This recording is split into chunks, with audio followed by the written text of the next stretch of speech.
Welcome to the Golden State Media Concepts College Football Podcast, your ticket to all things college football. Are you looking to get your college football fix? Looking to get the latest news on your favorite school's team? Join us as we talk college football, from the national championship to college rivalries to bowl games to the Heisman Trophy to which conference is the best. We've got you covered for the Big Ten, SEC, Big 12, Pac-12, ACC, and everything in between.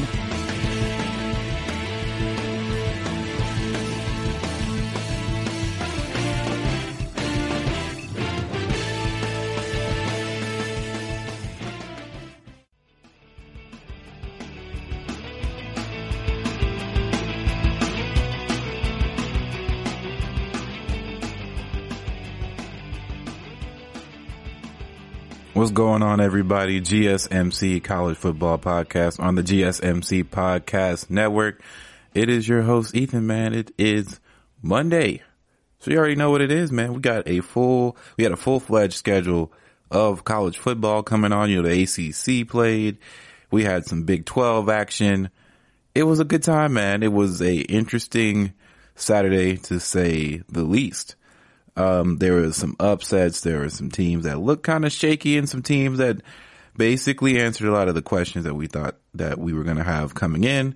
And we have some guys who are looking to be some Heisman sleepers as well, or should I say coming to Heisman front runners that we're going to start seeing real soon, starting to look like real full-fledged prospects for the NFL draft. But we have to talk about the upset of the week for sure, right? First game of the week, the game that I was tuned into first during the weekend, Louisiana versus Iowa State. So this is the Raging Cajuns' first win against a top 25 team, I believe, in the school's history. And it's the biggest win, or one of the biggest wins in school history. A 31-14 win over number 23 Iowa State on Saturday. They beat the top 25 opponent on the road for the first time, and had gone 0-26 against ranked foes away from home. And their only one win over a top 25 team was in 1996 at home against Texas A&M. Their head coach, Billy Napier, said that we've got a lot of belief in the University of LSU should always have a competitive team, and we're fortunate that we got the necessary things out from our administration. They decided that they were going to have an exceptional group of 5 football program, and they gave us the money to go hire the people, and they've given us the resources inside the building to really run a Power 5 operation, and that is what we expect to happen. So it was a case where both offensives seemed overmatched at times, but the Raging Cajuns were ignited, of course, by a bunch of special teams plays. So Chris Smith had a 95-yard kickoff return, and in the second quarter, Eric Guerra's 83-yard punt return in the fourth really sealed the deal for this team. And Levi Lewis added a 78-yard touchdown pass to Peter LeBlanc, giving Lafayette, Louisiana a 17-14 lead late in the third quarter. Levi Lewis passed for about 150 yards and contributed to a business-like approach by the Raging Cajuns, who did not celebrate much on the field after the game. Levi Lewis said all because we expected that. The type of work we put in, the hours, all of us pretty much say our practices are harder than the games. And the Raging Cajuns limited Cyclones quarterback Brock Purdy to 16 of 35, passing for 145 yards with no touchdowns and an interception. It was Iowa State's fewest passing yards in 2 years. So Iowa State head coach Matt Campbell said we dropped some balls that were the difference makers in the first half and early in the second half, and getting into it in a good rhythm is hard to find. So Iowa State's Breece Hall rushed for 103 yards and a touchdown on 20 carries, and the Cyclones offense spurted early with a series of drop passes before putting together consecutive touchdown drives of 49 and 69 yards. Smith put Louisiana Lafayette on the board immediately after Iowa State's first score, and the Raging Cajuns drove 61 yards in the final 90 seconds of the first half, putting it with 14-10 on Nate Snyder's 30-yard field goal. So Campbell gives credit to the team and says that they outplayed them. basically. And I have to agree, it was kind of weird. Iowa State did not look like they were 100% in the game for a large portion, but when it's special teams and you're getting punt returns and kick returns, you're getting scores from mostly everywhere else besides the offense. Sometimes people look at it as a negative, like this is a negative, but honestly, you kind of have to get points where you can get them. And the fact of the matter is Iowa State's coverages on the kickoffs, on the punt returns were not good. They did not maintain lane, have lane integrity, maintain gap adjustments. And you could see that things were different. You could feel that they were not ready for those assignments, and maybe it just wasn't covered well during the training camp times and practice time because of the whole corona thing. Of course, the teams are looking a little bit shaky. Last week, I was talking about how teams potentially could look shaky on the defensive side of the ball because, defense sometimes you got to get your legs underneath for defenses. And I was saying that not only just for the, college football, but also for the NFL.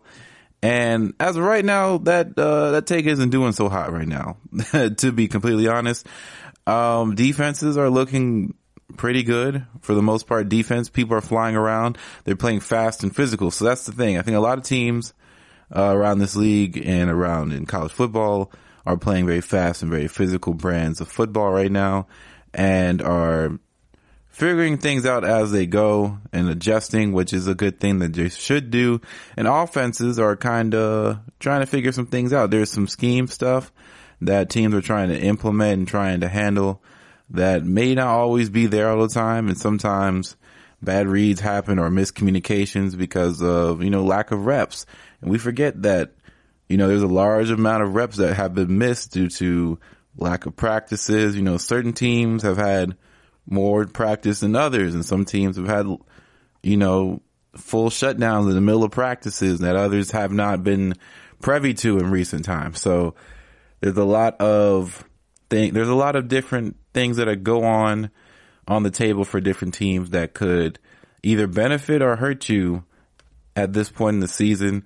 And now it's time to really get on with it. So the Big 12 as a unit, is off to a rough start. So after the hero seemed deemed of basically saving college football, it hasn't been the greatest. So of course, Iowa State, they drop and they were beaten by Louisiana. Kansas State was beaten by Arkansas State, and Kansas was beaten by Coastal Carolina. So it's just a really bad trinity of upsets at the hands of teams from the Sun Belt Conference. So traditionally the lowest rung of the FBS ladder, and there were special teams snafus from, of course, the Cyclones and surrendering touchdowns on both kickoff and punt returns. And there was defensive breakdowns from the Wildcats, which gave up 5 scoring drives of 65 yards or longer. And there was customary all-purpose ineptitude from the Jayhawks, who fell behind 28-0 to a school that has never been to a bowl game. So, the Wildcats were without nearly 24 players in most of their scholarship wide receivers, according to the Wichita Eagle, but Arkansas State was down 9 starters itself, and Kansas football team was declared a COVID cluster by the State Department of Health and Environment last week with 14 positive cases. The school told Kansas City Star that much was a dated information and only 3 players were positive for coronavirus leading to the game. The losses also took some of the bloom off the 3 coaching roses.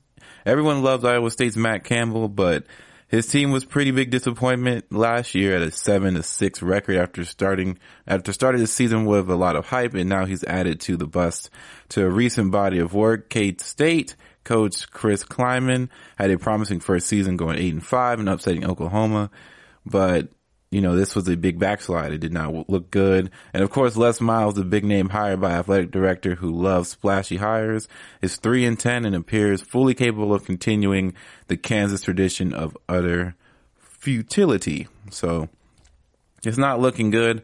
Of course, the top of the league, though, league powers, Oklahoma and Texas went easily, but the competition was non-existent. Spencer Rattler had a really, really nice performance, but, beating FCS Missouri State 48-0 and chronically awful UTEP 59-3 is fine, and several key players performed well, but it doesn't really mean a lot in the grand scheme. So the bigger headline from Norman was the fact that the Sooners were down at least 20 players and the game was in jeopardy of being called off. Bottom line, Oklahoma and Texas should be most mortified by anyone what happened for the rest of the league, because it can only hurt their strength of schedule. Now remember that the Big 12 opted to do what the SEC did not do in scheduling one non-conference game. Those expected tune-ups for league play turned into a trio of hastily arranged embarrassments for a conference that has had some credibility questions, and after its champion has been routed in the last 2 college football appearances, these games did not help, and perhaps keeping everyone in-house in terms of scheduling would have kept committee guessing how good the Big 12 was, and now we have a pretty good idea. So, the ground rules for the playoff, right? Nobody gets ranked here without playing a game against the FBS opponent or against the FBS opponent not named UTEP. So Oklahoma, Texas, and the entire SEC must cool their heels before entering the Dash playoff picture. So right now it's looking like Oklahoma is going to lead the pack once again for the Big 12, as they look like probably the best team there outside of the Longhorns. But let's keep in mind the competition they played was not very good. I'm pretty sure Oklahoma at a certain point had 4 times the yardage that Missouri State had. And I mean, it's a bye game, so it's really nothing to write home about as far as the stat sheet goes. Like, if we really look at it from a team stats standpoint, right?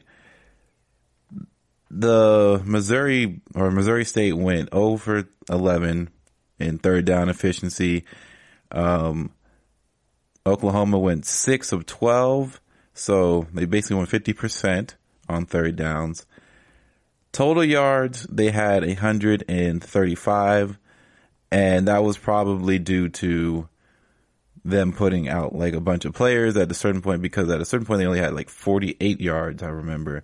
And it was probably the third quarter when that was occurring. Total yards, they had 135 and only 81 passing yards. They had 54 rushing yards. Oklahoma literally had 600 total yards, and it wasn't even close. They all had 9 penalties across the board too, and each had a turnover. Spencer Rattler had a really good showing as far as his passing ability, be able to push the ball. But as we know, in an offense ran by esteemed offensive new genius, right? The new head coaching genius that we all seen, that keeps getting talked about per se, for somebody to potentially go into the NFL. I don't know, Oklahoma's head coach, he did his job, right? And we can't say too much about what he brings to the table and the Sooners' capabilities when it comes to scoring offense. But time and time again, I get a little bit worried about these coaching savants, these offensive savants, basically. Because at the end of the day, right, Lincoln Riley is a guy who we know is going to put up points. We know he's going to be a guy who can make any quarterback and his system look really good. But at the same time, what does that really mean if you can't get it done all the way? It's kind of like looking at the Houston Rockets for the NBA, in a sense that we know what the points are going to look like. We know what the efficiency is going to be. But can you win the games that matter against teams that honestly look a little bit more battle tested and honestly look a little bit better than you typically? And I'm not going to sit here and say that Lincoln Riley system, the way he coaches football is gimmicky, because I don't believe it's gimmicky. I just think that, he makes it very easy for athletic quarterbacks with big arms to look good. Right? And right now, the products that he's put in the NFL so far, one of them is on the bench, behind Carson Wentz, who also didn't have the greatest of days on Sunday, had a real Jekyll Hyde performance. But besides that, Jalen Hurts is on the bench. We don't really know what he can be in the NFL. And Baker Mayfield had another struggle-filled Sunday, played against the Ravens and got really, really punished. It was not a fun outing for him. So I don't know. I don't think the jury is out on Lincoln Riley, and Lincoln Riley definitely knows where he belongs so far. I don't think he's going to try and jump into the coaching ranks of the NFL anytime soon, because honestly, he has this whole university in his back pocket. He can do whatever he wants as long as he keeps pushing into the playoffs with teams that honestly just don't play any defense, and they don't play anybody for a good portion of the season until when they do, it's not looking great. But we're going to take our first break, and we're going to come back talking about more college football that we watched and saw over the weekend here on the College Football Podcast, GSMC.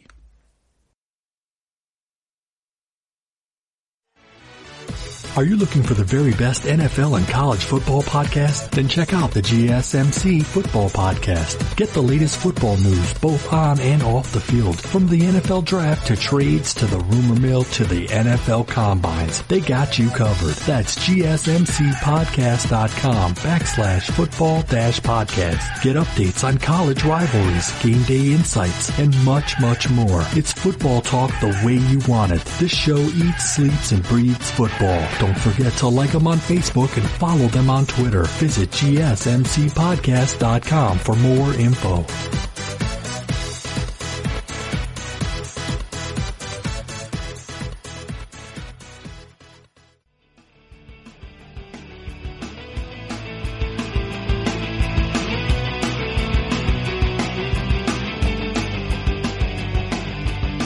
All right, GSMC college football fans, we're back.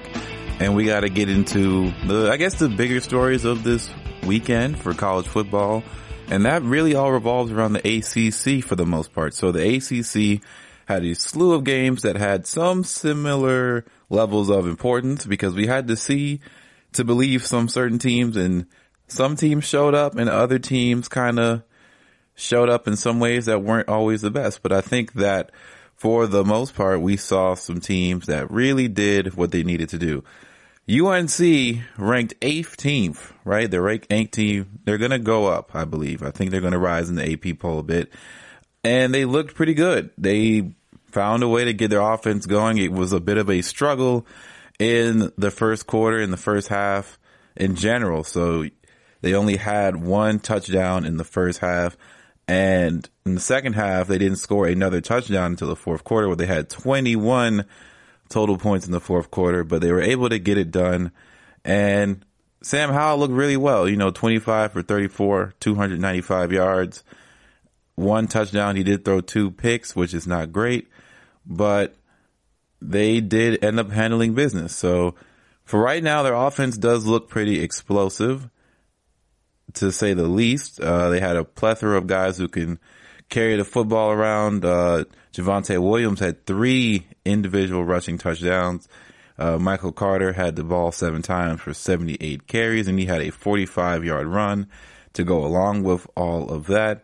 And Diami Brown had 6 receptions for 94 yards, a long 38-yard reception on his own. Michael Carter had 6 for 60. Bo Corrales had 5 for 47, and a plethora of other receivers ended up doing pretty well in their own right. So when looking at this team coming out of Chapel Hill, North Carolina, they had a lot of high expectations for this season, and with a fast start and a strong finish, they sandwiched around a run of mistake-filled play, and all of it came from an unusual backdrop of section after section of empty seats. So Javonte Williams ran for 3 four-quarter touchdowns, like we said, to help the 18th ranked Tar Heels pull away to beat Syracuse 31-6. and winning in an empty home stadium after the school opted to open with no fans in attendance due to the coronavirus pandemic. And after the game opening touchdown drive, the Tar Heels spurted with turnovers and penalties before ultimately settling into a rhythm to look like the team expected to be a contender in the ACC race. Mac Brown said, I thought we scored pretty quickly and felt like it was going to be an easy day, and then some lapses against a new defense. Said, adding that we settled down after halftime and became the offense that we thought we wanted to become into the ball game. And by the fourth quarter, they were rolling, with Williams capping off his hat trick by bouncing off a tackler for a 6-yard scoring run that helped the Tar Heels turn a 10-6 lead into a 25-point margin. Williams said that, I think the game really helped us because it showed us what football is, and we got back into our groove. So Syracuse's offense did little well, generating little from its running game unless it came from quarterback Tommy DeVito scrambling to keep plays alive. But DeVito completed just 13 of 31 for 112 while taking 7 sacks, as the Orange went 0-1, of course, finished with 202 yards altogether. The bottom line is they had a convincing win over us, Orange coach Dino Barber said, and we've got an idea of where we're at now, and I still think we're good, and now we just need to get back to work on some things and bring some other people along. So biggest takeaways about this is that Syracuse, the move to a 3-3-5 scheme under new defensive coordinator Tony White, had some good moments, including when preseason Associated Press All-American Andre Sisco picked off Sam Howell with the UNC sophomore into double coverage, but the offensive line that left DeVito battered all last season again has been taking a lot of punishment in this one. UNC, the Tar Heels had enjoyed a lot of preseason hype, but UNC gave Brown, a College Football Hall of Fame member, plenty to address going forward, with 3 turnovers and 9 penalties for 91 yards, and saying that we are killing drives with one play, one mistake. So for poll implications, that the Tar Heels didn't do much to impress the voters in the top 25 poll until late in this one, but they could move up considering teams ranked ahead of them in the preseason poll, but aren't playing this fall, won't be eligible beginning with the first regular season poll Sunday. So the Tar Heels had an interesting game, and it wasn't all pretty, it wasn't all bells and whistles, but they ended up handling business, and that's all you can ask for at this point early in the season. And as teams get prepared to start playing harder competition, tougher guys, it'll be a little bit easier to understand where everybody is coming from. So, moving on from one ACC team to another, we had a good game coming out of Notre Dame. So, it was pretty interesting, right? So, they didn't look the best in the first half, or maybe I should say Duke looked pretty good. Like, as far as a team that didn't come in with a lot of expectations compared to, of course, number 10 ranked Notre Dame, Duke gave them a fight, and it wasn't easy whatsoever in South Bend. Kareem Williams was ready to go in and started debut as a running back for Notre Dame, and the number 10 Irish rode the sophomores' big day to a 27-13 victory over Duke on Saturday at rainy Notre Dame Stadium in the season of the Atlantic Coast Conference opener for both teams. So Williams said that I've been getting a lot of reps, who ran for 112 yards and 2 touchdowns in his first start on 19 carries, and also was Notre Dame's leading receiver with 2 receptions, totaling 93 yards and 1 75-yarder in the first half on a screenplay. And it took a couple of drives for him to finally relax and breathe. Coach Brian Kelly was impressed with Williams' performance, aided by 263 passing yards by grad quarterback Ian Book. And that's a pretty good opener for Williams, and there's a lot that can be built off of, Kelly said about the Speedy Williams, who was limited action last season as a freshman, and it took the Irish time to get going. But once they did, there was no looking back. Brian Kelly said that we knew it was going to be a grind, but they hung in there, and added Kelly on the day that the school announced the 4-year contract extension through the 2024 season, and he improved to a 9-2 in openers. And we played a much better football game in the second half. The victory was Notre Dame's 19th straight at home, and the first for the Fighting Irish in a conference after 132 years of being an independent school. Because of COVID-19, the Irish are playing this season as a member of the ACC, if you didn't know. And the school announced a crowd of 10,097, and 90% of them were students attended to the game, and 77,000 seat stadium where fans were wearing masks and socially distanced because of the pandemic. Hats off to Duke, said Book. They had a good scheme, and he said he thought his offensive line did a great job. And he had a little bit of a slow start, but the team carried me until I got back to where I needed to be. A successful 14-yard run on a fake punt by Jay Barmblett in the second quarter was later followed by Williams' 1-yard scoring run that allowed the Irish to overcome a 3-0 deficit in the first quarter. And then Williams' second TD came on 4th and inches play where Duke 26, when he took a handoff from Book, cut left outside the blocks of tackle Liam Etchenberg and guard Aaron Banks and burst into the end zone for a 17-6 Irish led to the third quarter. So Book, who rushed for 139 yards and passed for 181 and 4 touchdowns last season in Notre Dame's 38-7 victory at Duke, completed 19 of 31 and 1 of a 17-yard TD pass to Avery Davis early in the fourth quarter that increased the lead to 24-13. He rushed for just 12 yards on 9 carries. So Book outdueled Duke grad quarterback Chase Bryce, who threw for 259 on 20 of 37 and rushed for a touchdown in his debut for Coach David Cutcliffe after transferring from Clemson. So the story of the day was that they made more plays than we did, Cutcliffe said, and they're a good team. And I think that we have a really good football team as well. And we have to play better in the second half than we did on offense.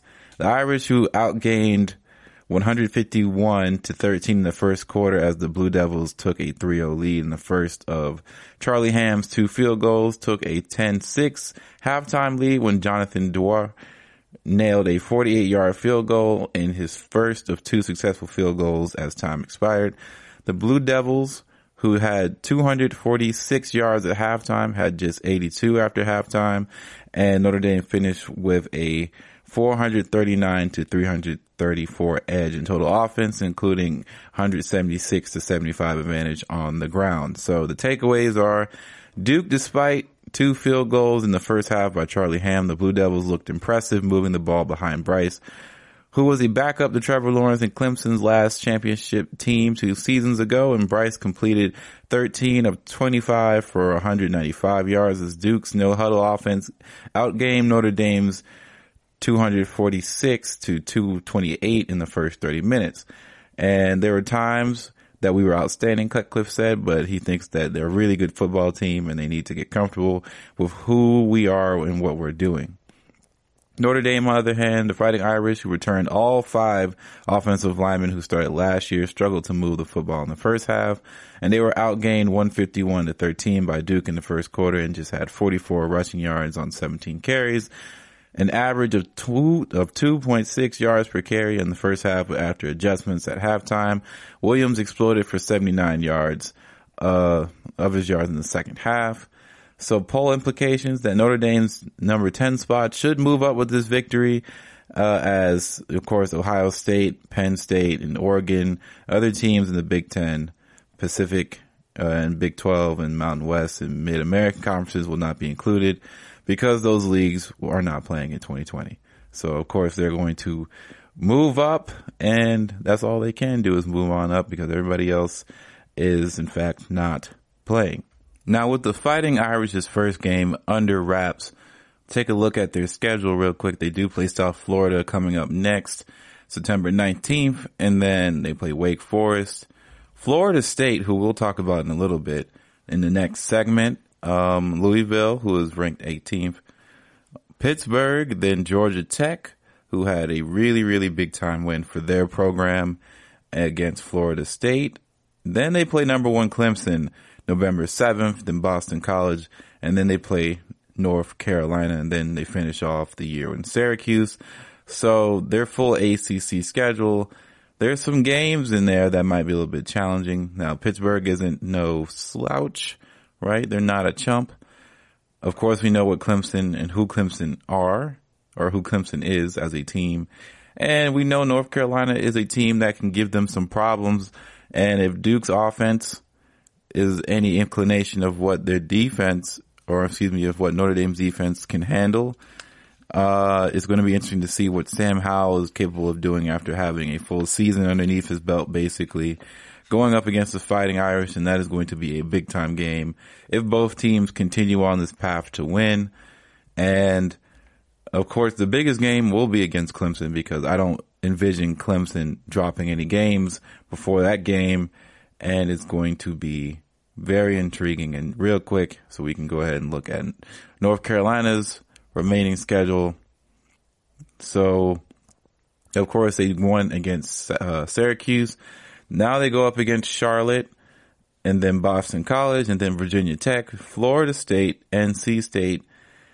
Duke is on their schedule. They do not play Clemson this year, which is a plus. So if they run the table, which they have the very good possibility of doing before they hit Notre Dame, it is going to be a big time deal.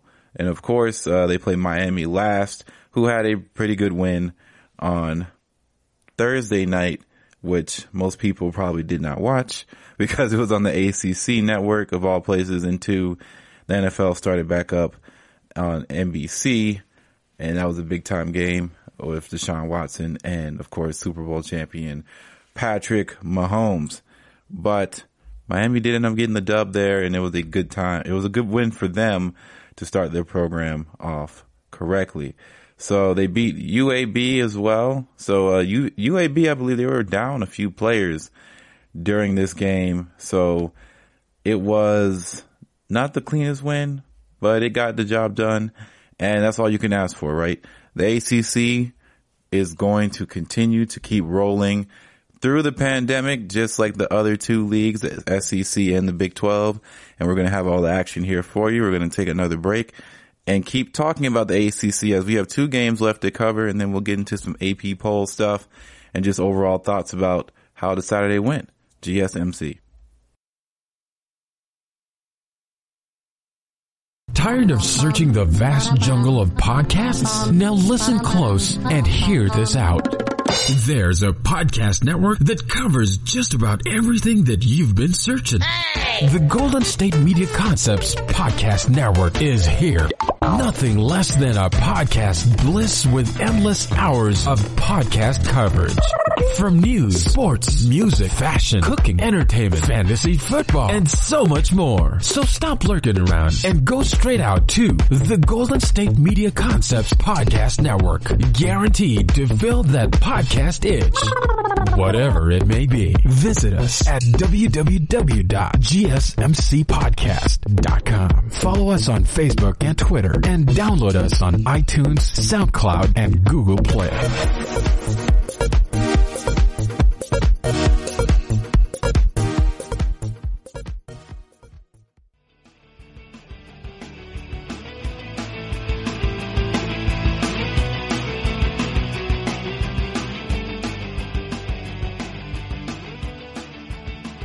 All right, GSMC college football fans, we're back and we're talking about more ACC action that came into fruition, man. So the ACC had some really, really good games and some games that went down to the wire. And one of those games that went down to the wire was, in fact, Florida State versus Georgia Tech.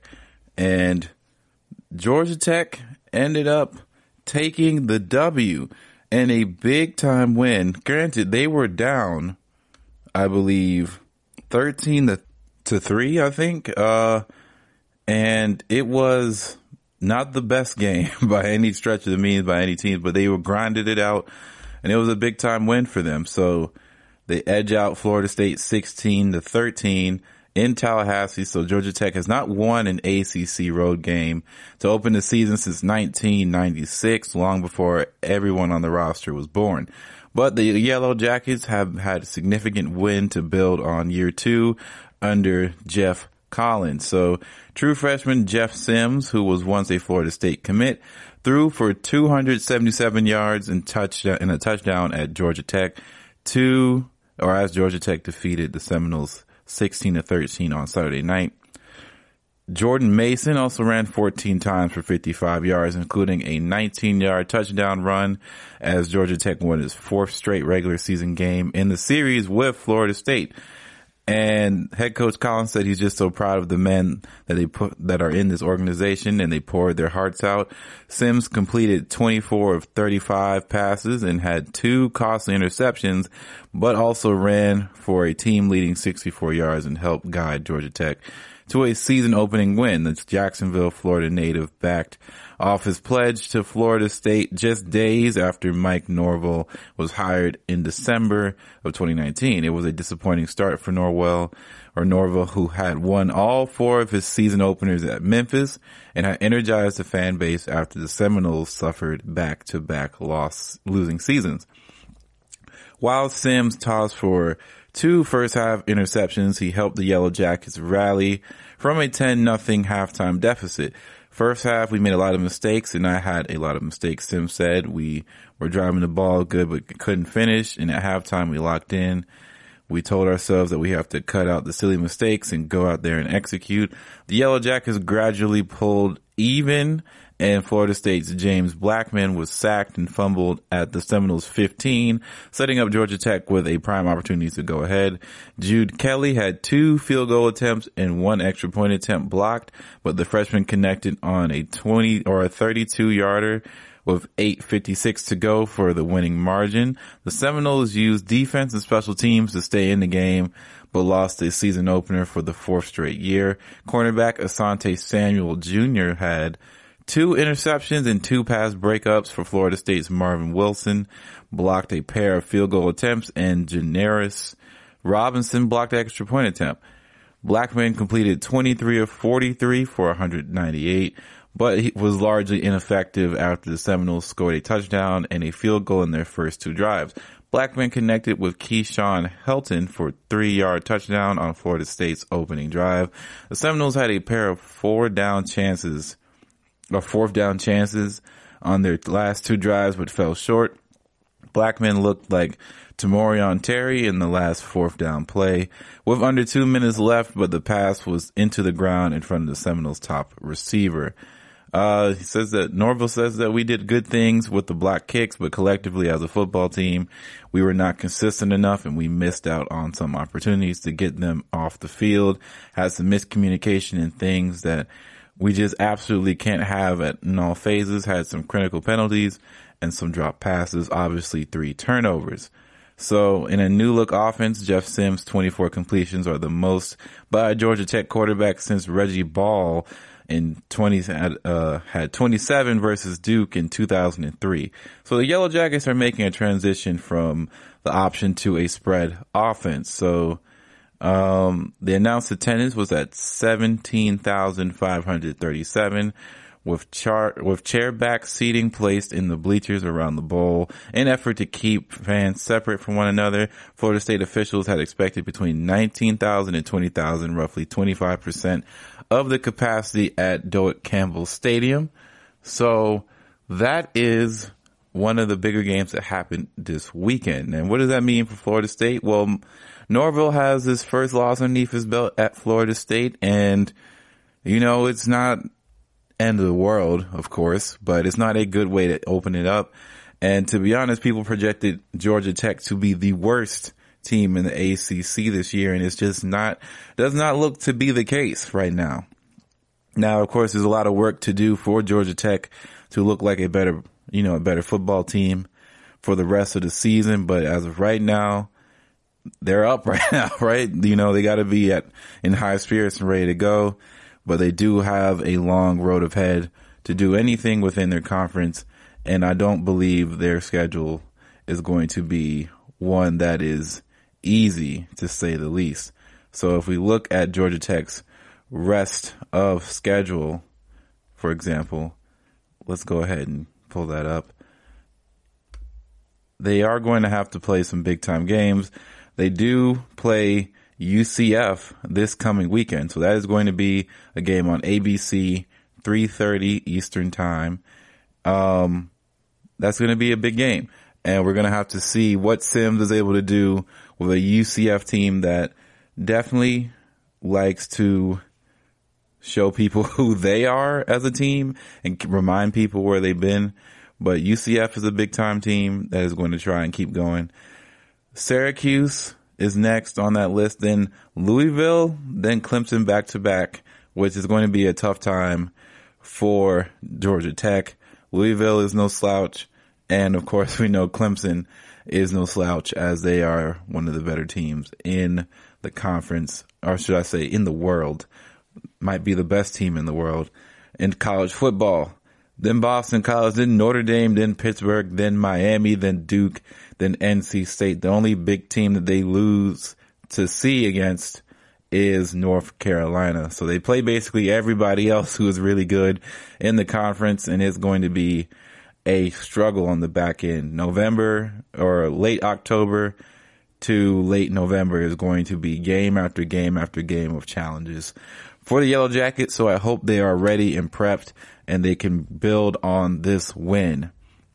As far as Florida State is concerned, you know, they just got to pick themselves up by the bootstraps and keep going, man. It's been a tough half decade for them since the departure of Jameis Winston and all those beautiful big time connections and the runs to the national title. But ever since the college football playoff has started, they have not seen brighter days. So this is just another loss within, you know, that timeline. And, you know, sometimes you got to remember that things do get better over time, right? It's not going to be like this forever. And you do have a new head coach who looks to have some semblance of an idea of what he wants to do.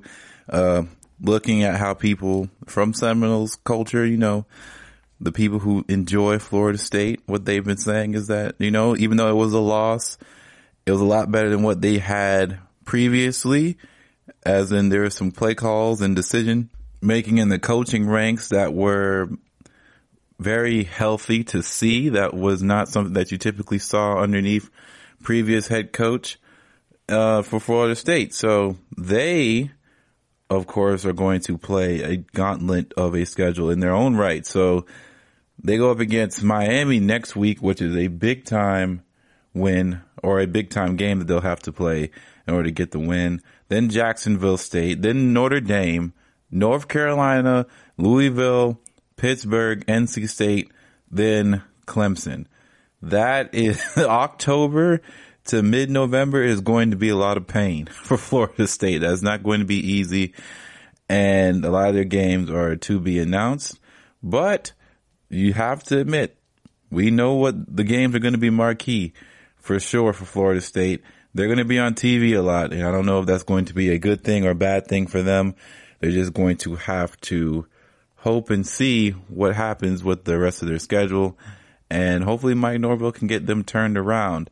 But we're going to move on now and talk about what Clemson was able to do this week. So Clemson had a big time win against Wake Forest, where we saw a lot of things that looked familiar and some things that weren't so familiar, I would say. But they solidified themselves as the best team in the conference by far. And of course, they solidified themselves as probably the best team in the nation until we see what Alabama has to offer. But in Winston-Salem, North Carolina, Clemson quarterback Trevor Lawrence said he worked this offseason to be on being patient and taking what the defense is giving him instead of looking for the big play. And it paid off. He completed 22 of 28 for 351 and combined for 3 touchdowns. And the number 1 Tigers continued the domination of Wake Forest with a 37-13 victory in a season opener for both teams. He said he doesn't try to do too much and just trust it and go through his progressions.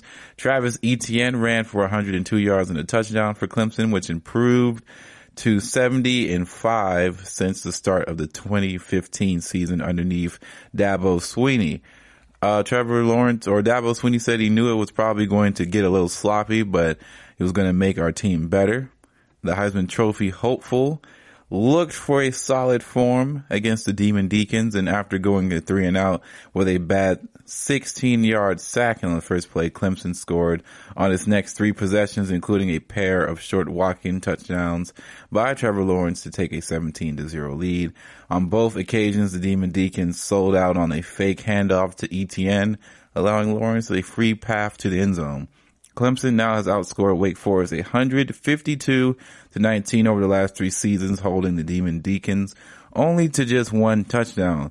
The Tigers have won 12 straight against Wake Forest in a row.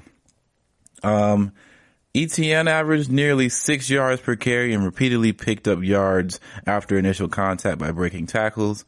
As he's gotten stronger, it's become a little easier on him, offensive coordinator Tony Elliott said, and he's had the best contact balance of any guy he's ever coached. Lawrence completed 22 of 28 passes and spread the ball around 8 different receivers in the first half alone as Clemson took a 27-0 lead. Sam Hartman, Wake Forest quarterback, was 11 for 21 for 182 and was sacked 4 times before being replaced in the fourth quarter. Taylor Morian was a bright spot for Wake Forest, finishing with 9 catches for 93 yards and a touchdown. Dave Clawson, head coach, they came strong like they always do and played better than us tonight. And the quarterback and the tailback are special players. Disappointed with the result, but he thinks there's a lot of positives to build on. So they had some empty stands, of course. The game was played in front of nearly empty stadium with the exception of about 50 family members of the Demon Deacons upperclassmen to comply with North Carolina state COVID-19 rules. Wake Forest's schools, band, and cheerleaders were stationed on the side hill behind one of the end zones, socially distanced from each other. Wake Forest showed its fans cheering virtually on the scoreboard while ambient crowd noise was pumped in. Lawrence said it was a little weird, but they're so happy just to be playing, and we're just really excited to play, especially because it was up in the air whether or not they were going to play. Both teams were stickers on the back of their helmets supporting the fight against racial injustice. Clemson players had a choice for 4 decals: love, Black Lives Matter, equality, and one that included several sayings, including put an end to racism. Wake Forest players wore Black Lives Matter on the back of their helmets. So the biggest takeaways is that Wake Forest really struggled with tackling. Clawson didn't begin full contact practices until about 3 weeks ago because he didn't feel good about risking players' health until he was sure there'd be a season. And it's not easy to tackle ETN anyway, but Wake Forest will need to do a better job of wrapping up. Clemson, on the other hand, the Tigers lost T. Higgins to the NFL and Justin Ross to the season-ending injury, but their new wave of receivers appears decently talented, and it's still unclear who will emerge as the leader of this group. Amari Rodgers led the way against Wake Forest with 5 catches for 90 yards, but dropped a wide-open pass in the back of the end zone before colliding with the goalpost. And he says that I think it took his eye off the ball, or at least Elliott said, the offensive coordinator. So, poll predictions, we look to think that Tigers would very much be the number 1 team in the country, and not much will really change from that. I will say, though, the biggest takeaway to me is that Travis Etienne looks to be the best back in college football. In my opinion, he just looks really, really talented. And he also gives me very much of an Alvin Kamara vibe. And that sort of running style and being able to bounce off defenders, that's a talent of his own right, and it should be not overlooked. But we're going to take our final break, and we'll get into the AP poll and see what's going on and the rest of college football and what's to come. GSMC.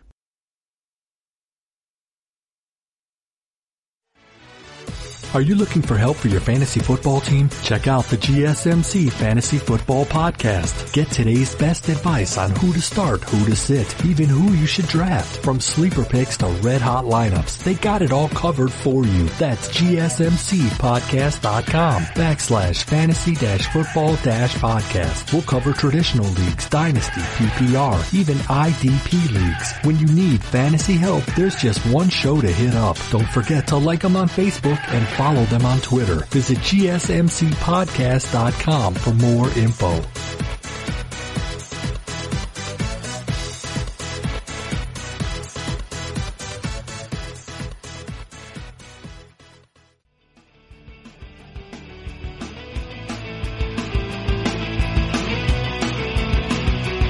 All right, GSMC Fantasy Football Nation. We have basically a real week underneath our belts here for college football, man. How's everybody feeling about it? I felt like it kind of did what it needed to do. It was a step in the right direction, and we can only get better from here. Of course, we're going to still have to wait a little bit before we get the SEC play involved. But as far as what the AP poll is looking like, it's going to be probably more of the same. There's going to be some guys moving up and down the ladder. And of course, that doesn't necessarily mean it's going to be as trendy or as fun of a AP poll as per usual. But for certain, it's going to definitely be something that we're going to have to take into account for the remainder of the season. So here's the AP poll right now. We got number 1, Clemson, of course, taking the seed. First win of the year. The Tigers play their only non-conference game of the season against the Citadel. And just like Wake Forest, do not expect stars Trevor Lawrence and Etienne to play the full game.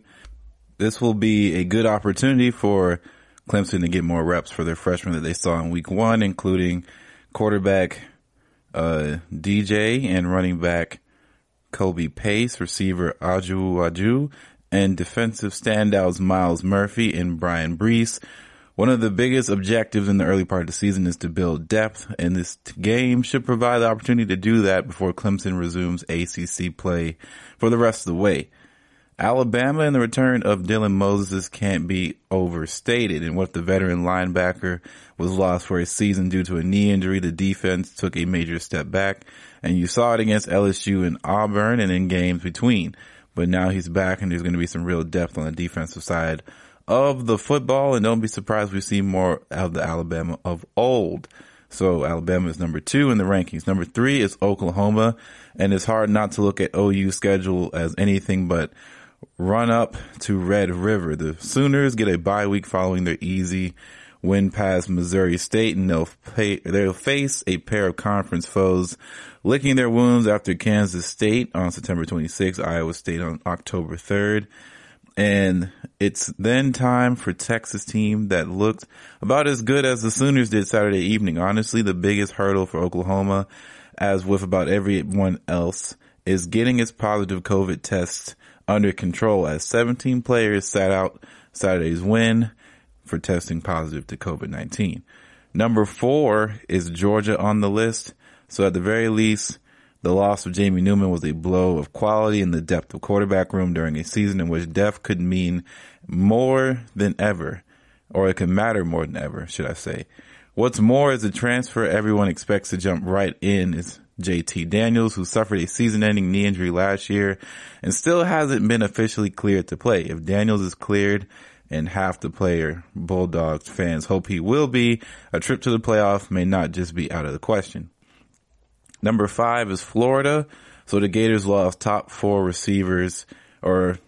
top 4 receivers last year, and there are known players with the opportunity to step up, such as Travion Grimes and Kadarius Toney.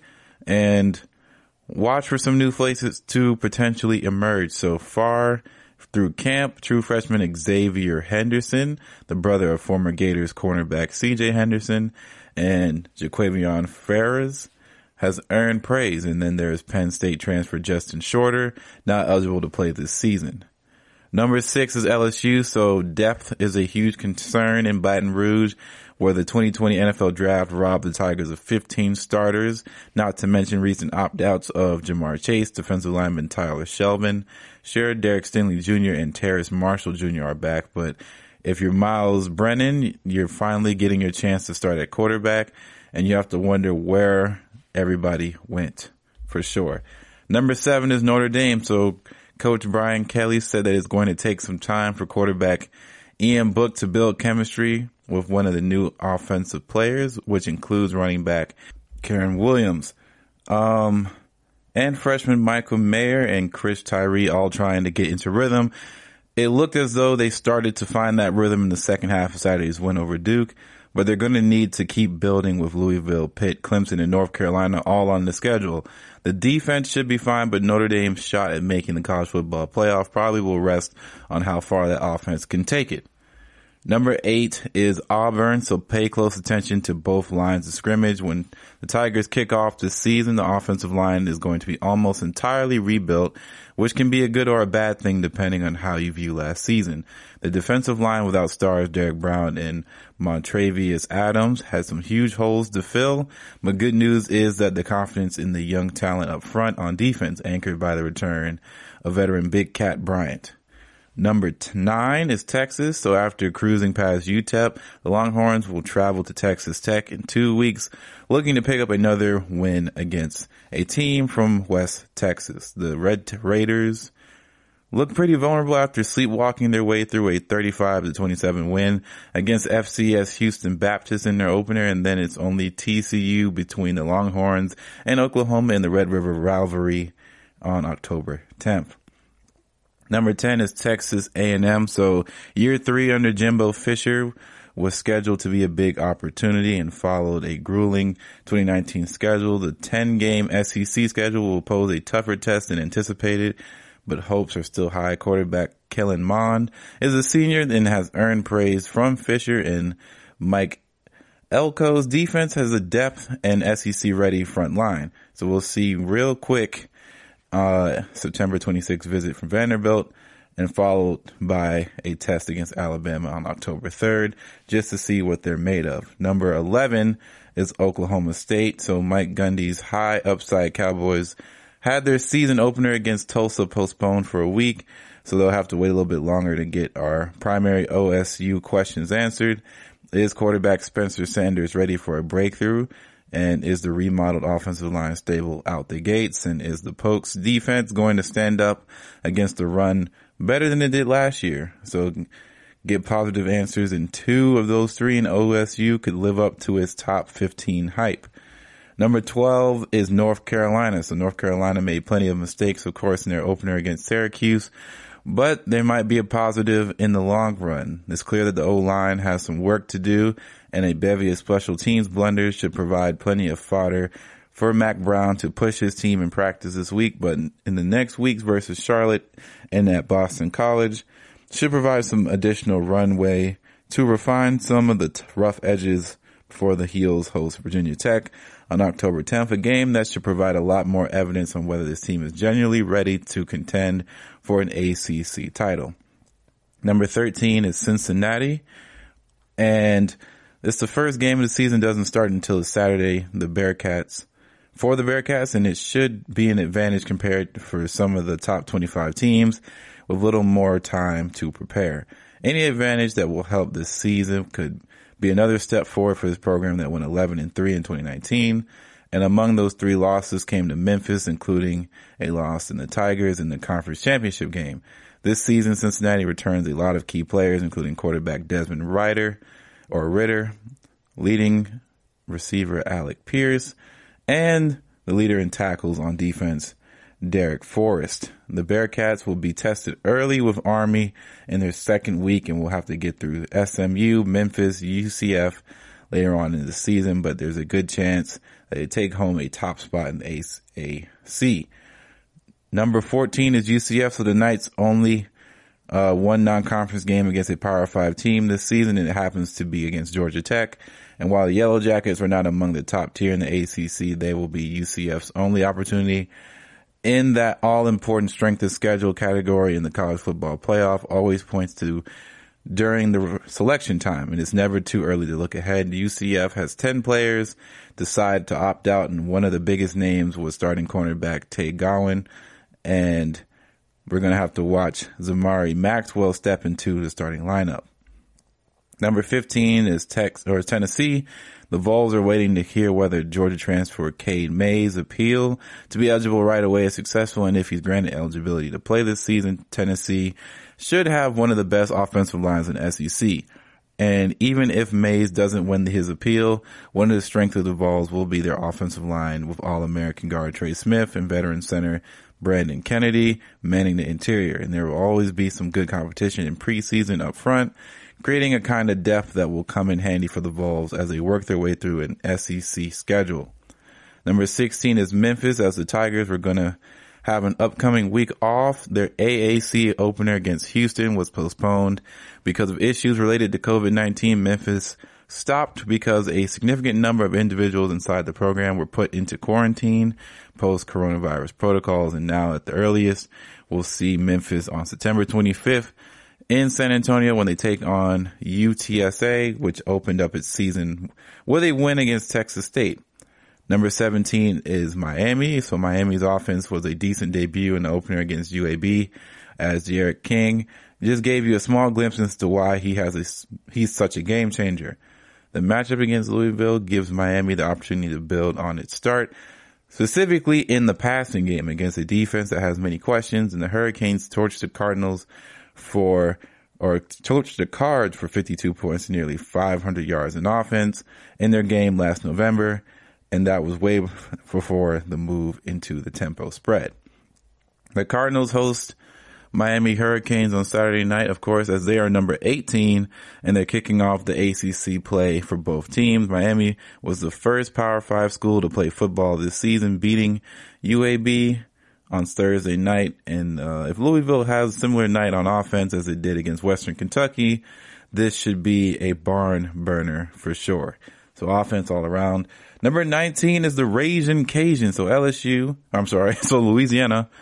The Cajuns just scored their first win over a ranked opponent since 1996 and now find themselves ranked for the first time ever. You never know how a team will respond to firsts like that, but if Billy Napier's team can keep its wits, it should plow through Georgia State and Georgia Southern and set up a October 7th battle against Appalachian State, and the only Sun Belt foe to beat the Cajuns a year ago. And how far can they take this run? We don't know.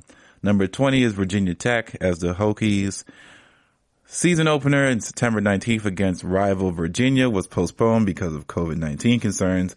Virginia Tech is now scheduled to open the season against NC State on September 26th. And the school has not released athlete-specific events or results, but reported September 11th that they've had 219 positive cases for coronavirus in the previous 7 days. And if more ACC schools are forced to postpone, ACC season could be halted. Number 21 is BYU. So being able to piece together a season and schedule last minute was impressive enough for BYU after the Pac-12, Big Ten, Mountain West, and all bailed on the fall. And even more impressive, though, was BYU absolutely decimated Navy 55-3 on the road on its Labor Day opener.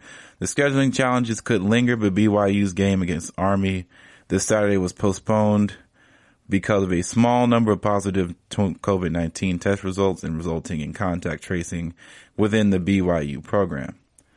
Number 22, Army, is the best 2-0 team on the planet at the moment, and the Black Knights are the only 2-0 team, so that's why they get that.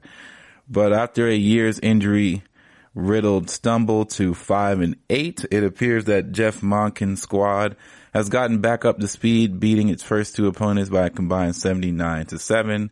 No MTSU and no ULM probably aren't very good, but early on, given the season, each time blowing out bad teams is still a tell, and it hints that you're capable and of about anything else early on.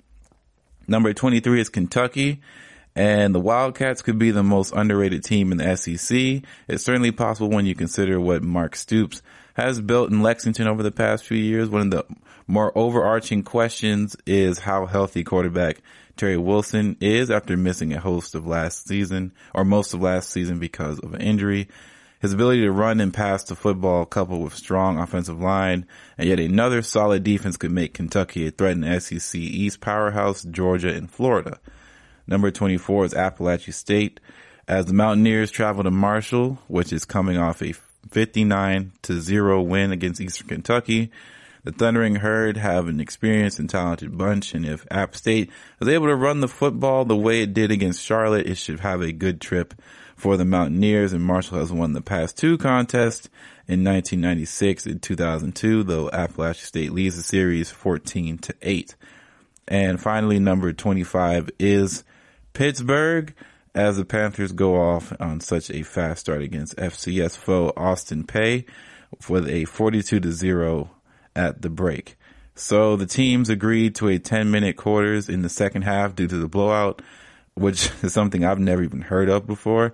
That was good news for Pitt. And good news for Pitt was that Pat Narzui's squad rolled to a 55-0 win, but less so for the Gamblers as the Panthers minus 30. The requirement for Las Vegas books to pay out, so all bets were canceled. The shortened quarters reduced the game to 50 minutes total and 5 minutes short of the requirement for Las Vegas books to pay it out. So all bets were canceled. So things should be getting more challenging for ACC play with Syracuse at home on Saturday, but I wouldn't be too worried about it. But that is your AP poll basically for the remainder of the season right now. And we'll keep it updated as we keep going. But that's your GSMC college football podcast for this week. Hope everybody has a good rest of the week, man. Don't forget, share, like, subscribe to the podcast, leave a comment, do what you need to do, man. Don't forget to follow us on social media, Facebook and Twitter, GSMC College Football. This is your host, Ethan, signing out. I'll see you all next week. You've been listening to the Golden State Media Concepts College Football Podcast, part of the GSMC Podcast Network. You can find this show and others like it at www.gsmcpodcast.com. Download our podcasts on iTunes, Stitcher, SoundCloud, Google Play, or anywhere you find podcasts. Just type in GSMC to find all of our shows from the GSMC Podcast Network, from football to basketball, baseball to MMA, and even soccer. You can also follow us on Twitter and Facebook. Thank you, and we hope you have enjoyed today's episode of the Golden State Media Concepts College Football Podcast.